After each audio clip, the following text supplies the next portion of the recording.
आत्मिक साधना में हर युग के वातावरण एवं मनुष्यों के शारीरिक मानसिक ढांचे को देखते हुए परिवर्तन करने पड़ते हैं। प्राचीन काल की जो साधनाएं ग्रंथों में लिखी हैं वे आज के देश काल पात्र में फिट नहीं बैठती हैं। इसीलिए कई प्रकार के साधनात्मक विधि विधान अपनाने पर भी साधकों को कुछ लाभ नहीं मिलता। हमारी भावी तपश्चर्या का एक प्रयोजन यह भी है कि युग साधना का स्वरूप निर्धारित करने के लिए शोध, अन्वेषण और प्रयोग करके सर्वसाधारण के लिए ऐसी प्रणाली प्रस्तुत करें जो साधक को तुरंत शक्ति प्रदान कर सकने में समर्थ हो।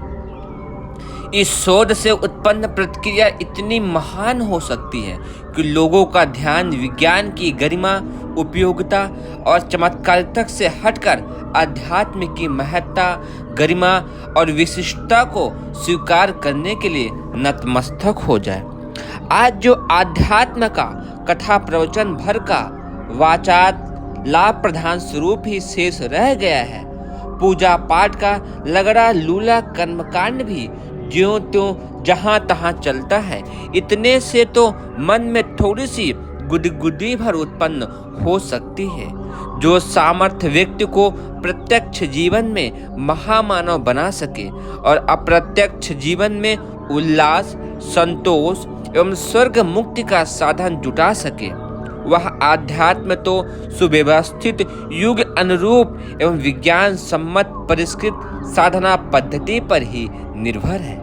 आज ऐसी पद्धतियां दृष्टिगोचर नहीं होती, उनका दंभ एवं विज्ञापन भर ही परिलक्षित होता है।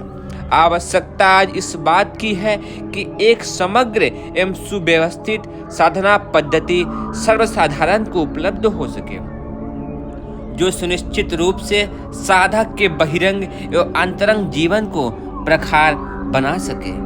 यह शोध, यह उपलब्धि भौतिक विज्ञान की अवार्चनीय उपलब्धियों से भी लाख करोड़ गुनी महत्वपूर्ण हो सकती है और धरती पर स्वर्ग के अवतरण एवं व्यक्ति में देवत्व के उदय की आवश्यकता पूर्ण हो सकती है। हमारी तपश्चर्या का एक प्रयोजन यह भी है जिसे विदाई से जुड़े हुए स्वाभाविक विक्षोभ दुख की अपेक्षा अधिक महत्वपूर्ण मानकर हमें संतोष करना पड़ रहा है और आज नहीं तो कल परिजनों को भी संतोष करना होगा।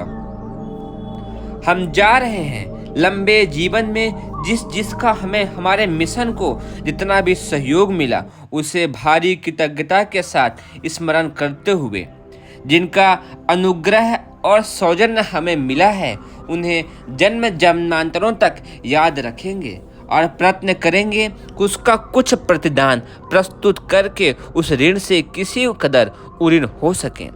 जाने की मजबूरी आ गई सो अब जाना ही पड़ रहा है, उसमें रोकथाम की गुंजाइश नहीं है।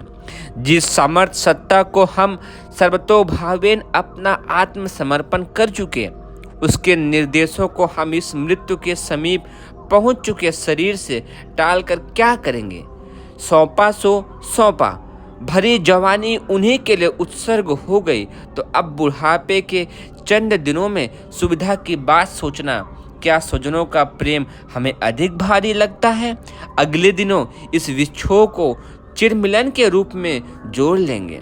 प्रत्यक्ष तो संभव न होगा पर अप्रत्यक्ष रूप से हम हर आत्मीय परिजन के साथ जुड़ जाएंगे और उसे यह अनुभव कराने को विवश करेंगे कि हम कुछ दिव्य प्रेरणाएं, दिव्य अनुभूतियां और दिव्य उमंगों के रूप में अपने अंतरंग और बहिरंग जीवन पर छा गए हैं।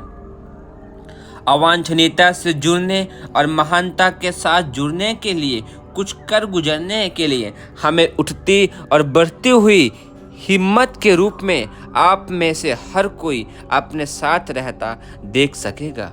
प्रत्यक्ष परामर्श दे सकना और पत्र लिख सकना तो हमारे लिए संभव न होगा, पर इससे बढ़िया नया तरीका यह निकल आएगा कि आप में से हर कोई अपने भीतर ऐसे संकल्प, परामर्श और साहस उठते देखेगा मानो कोई दूसरा वैसा सोचने और करने के लिए विवश कर रहा है। भूत की कथाएं अक्सर कहीं सुनी जाती हैं, मालूम नहीं वे कितनी सच होती हैं। फिर हमें अभी देर तक जीना है, सो किंवदंतियों वाले भूत की बात तो नहीं बनेगी, पर हम एक दिव्य भूत की तरह आपके आगे पीछे रहेंगे। कुमार्ग पर चलेंगे तो डराएंगे और सन्मार्ग पर आएंगे तो तरह तरह के उपहार लाकर सामने प्रस्तुत करेंगे। जब भी आप शांत चित्त होंगे और हमें उमंग उठेगी, तब आपके अंतर्मन में यही कुछ उठता दिखाई देगा। बहुमूल्य मनुष्य जीवन पेट और प्रजनन के लिए ही खर्च कर डालने की वर्तमान रीति नीति मूर्खतापूर्ण है। निर्वाह भर के लिए कमाओ और परिवार को स्वावलंबी सुसंस्कारी बनाने तक ही जिम्मेदारी निभाओ। समर्थ बेटों पोतों के लिए दौलत मत छोड़ो, अन्यथा वे उस हराम की कमाई को खाकर अपना सर्वनाश करेंगे।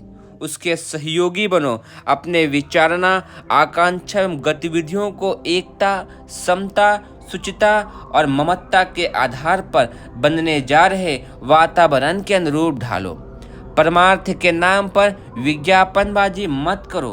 विचार प्रकृति से उत्पन्न अगणित समस्याओं और संतापों का समाधान करने के लिए ज्ञान यज्ञ की प्रक्रिया को युग धर्म में मानो और अपनी समस्त प्रतिभा उसी दिशा में नियोजित करो।